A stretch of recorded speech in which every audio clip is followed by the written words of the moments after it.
Was a police officer for 20 years. I was friends with a tiny homeless man, 4'9" homeless man.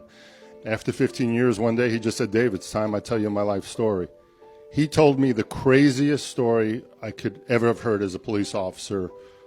10 days later, he gets killed in a really bizarre way. So I was working off-duty job at the movie theater in uniform, and this tiny little dude would come in, and just like you just see somebody over and over, and that's how relationships start. You don't just go approach people you don't know, a head nod, or this or that. There was something different about this guy besides the fact that he was tiny. He was 4'9". He also was athletic built. So you have in real life, you have dwarfism, you have proportionate dwarfism, and you have non-proportionate. You think of like a Peter Dinklage. Yeah. My friend would be considered proportionate dwarf. All his limbs are the exact size of ours, just shrunk. So see him every day, started the nods, and then started asking, because he was always in the movies. So I would ask him about the movie he just saw, and that's kind of how a relationship started. And then I would see him out on the streets, and we would talk more and more. And this guy, this little guy, had such knowledge about the world.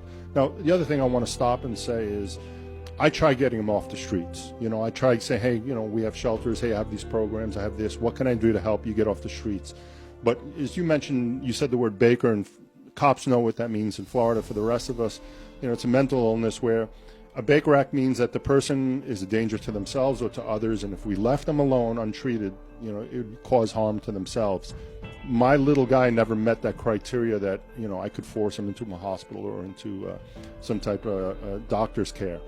So we just stay friends, and I kind of had that, you just kind of get that feeling that the guy doesn't want you to peer too much into his past, and I didn't. So we would just talk about politics and laugh a lot.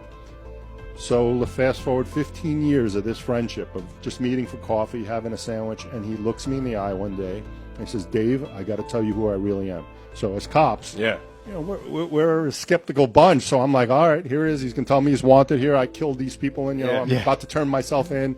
I don't know what he's going to say, but I'm super nervous because I really did enjoy talking to the guy. I really thought he had a lot of interesting philosophical ideas that he would actually, constantly prep me and test me. So here's a homeless guy kind of teaching me. Yeah. And that's the other thing about being humble is everyone on this earth can teach you something. So I was picking up stuff from him and learning stuff from him. So what does he say? He says, "Dave, I was the smallest man to ever serve in the U.S. military," and my mind's like, impossible. But he keeps going. He goes, "Yeah, I served over in Vietnam with the 101st Airborne, and then after my first tour, I went back to Special Forces School, became a Green Beret." I was like, "A Green Beret?" Yeah. So it's like now the story's getting even crazier. And then after, I started working undercover operations with the ATF, and I don't want you to look into those things because, some of those things are still classified. And then I did some private military contract work.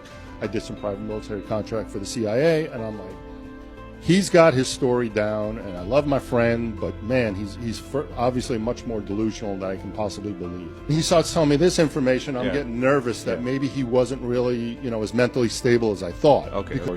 Basically, he's telling me he's Captain America. So, I mean, I just left that, with a real shaken feeling, of feeling bad because, it's like from now on, I kind of look at him as somebody really much more damaged than I initially thought. Yeah. So I go home that night, and I'm taking off my uniform, and I'm not even going to think, well, whatever, let me check on the, Google, who is the smallest guy, and all of a sudden, these old newspaper articles, smallest man wants to join the military, smallest man wants to become a Green Beret, and it's him. Oh, my God. So I'm like, holy shit, the most interesting human being on the face of the earth, the most remarkable, the most incredible, has been living here in Aventura on the streets, and he slept under a tree, and 1 million people every day would pass him by and not even give him a look. And this is the most interesting man in the entire earth. Yeah.